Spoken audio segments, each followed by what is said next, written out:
the Most Honorable Portia Simpson Miller, former Prime Minister of Jamaica, the Honorable Don Villinis, Minister of Industry, International Business, Commerce, and Small Business Development, the Honorable Mayor Motley, Leader of the Opposition, Ms. Santia Bradshaw, Member of Parliament, and Senator John Watson,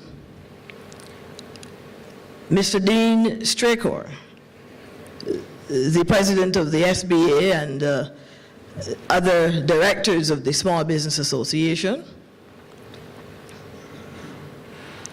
Let me also recognize Mr. Alwyn Sandiford. He is the Vice President, Risk Management, Sagicor Life Incorporated, and Mr. Williams, also VP of Operations with Sagicor Life.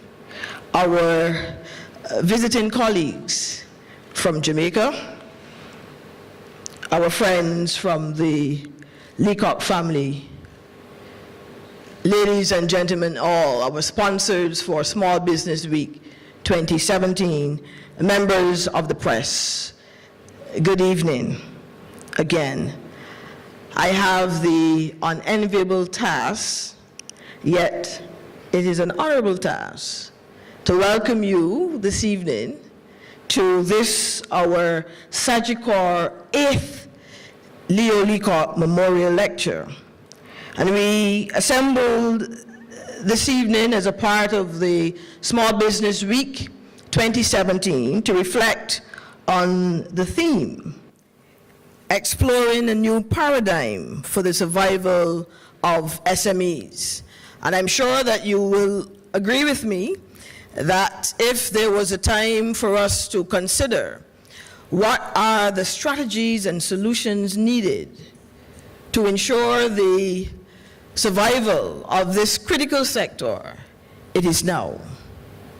And when the team sat to look at Small Business Week 2017, we looked at the prior 13 years of this week of activities and the various themes and the various topics that we engaged our stakeholders, and felt that against a backdrop of prolonged economic recession domestically, against a backdrop of the 2008 global financial crisis and the attendant impact on vulnerable economies like ours, this was the ideal time to engage in discussions on what are the solutions, what ought to be the strategies for the growth, the sustainability of our sector. We recognize that the brick and mortar approach can no longer sustain us. We understand that in this age of technology, we need to ensure that the legislative framework is there to facilitate our sector doing business in this global village. And so we ought to, at this time, pay attention very critically to the strategies for the survival of our sector. After all, the Small Business Association commissioned a national research project in 2015. And this was facilitated by Salicis, UWI. And this research project, which by the way is on our website, www.sba.bb, for all of you who may not have seen it as yet. But this survey, the first of its kind that took a comprehensive look at our small business sector here, was able, with a 95% confidence level, plus minus 4% margin error, suggest to us that of the formal enterprises operating in Barbados, the micro, small, and medium enterprise sector constitutes some 96% of formal firms. The survey also suggested to us that private sector jobs within our economy and society account for some 61% from our micro, small, and medium enterprise sector, and 48% of total jobs. The survey also said that 64% of total value added comes from the non-agriculture, micro, small, and medium enterprise sector, and some 38% of all of our exports, 38% of all of our exports are influenced by our small business sector. I'm sure you will agree with me that those numbers alone tell a story of the importance and of the significance of this sector to our economy. You will readily add that this is something that we all knew. For the last 4 decades, led by Senator John Watson and others, we have been advocating as an association for the enabling policy and legislative framework that will give cause to the importance of this sector and its contribution to our economy. And I am very pleased, I mentioned it in another forum, and I believe I ought to do so now, Mr. President, to laud the Ministry of Industry, International Business, Small Business Development, for the small business development policy that we have been advocating, that was needed within our society. And this policy speaks to a number of pillars, a number of programs that will serve to enable the growth of the sector. We therefore call on our ministry to work with all stakeholders to ensure that we administer this program and that we implement the provisions of this policy without haste.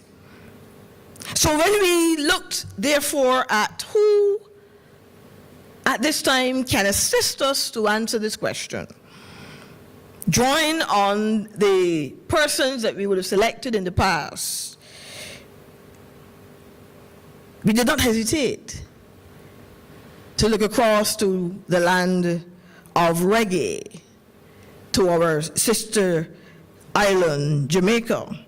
For it was approved index in the United Kingdom in 2015, the part of the Global Entrepreneurship Monitor report that suggested that Jamaica is in the top 10 most entrepreneurial countries of the world. Actually, that report said that Jamaica was number 7, behind Uganda, Thailand, Brazil, Cameroon, Vietnam, and Angola. In the top 10 countries in the world listed as the most entrepreneurial. We also recognize that in 2013, under the leadership of the Most Honorable Portia Simpson Miller, some $1.5 billion were injected into the Jamaican economy to support the micro, small, and medium enterprise sector. Now, I am happy that Minister Innes is in the front row. They are not calling for 1.5 billion, that was Jamaican dollars. But we have been encouraged somewhat by those kinds of initiatives that showed if you're going to really encourage the small business sector, if you're going to enable entrepreneurs, business startups, those with creative ideas, then they must have access to the necessary capital. And then some may say, but Ms. Holder, you sound like a stuck record. For years, we have been saying this and we will continue because we are supported by the research, the quantitative data that says of all the impediments to growth, the number one issue is finance. So we laud Jamaica and the efforts within that economy. So we felt that there's a lot that we can learn They have led the entrepreneurial development trajectory in the region. And at this time here in Barbados, we will invite the person who led the policy dialogue, who influenced the development of the programs and so on, to strengthen that sector, to share with us this evening. She follows none other than Dr. Carlyle Boyce of 3M fame, Professor Avinash Prasad, Mr. Bob Holland, you would recall, of Ben and Jerry fame, Damien McKinney, Sharon Christopher of First Citizens Bank, our title sponsor for Small Business Week,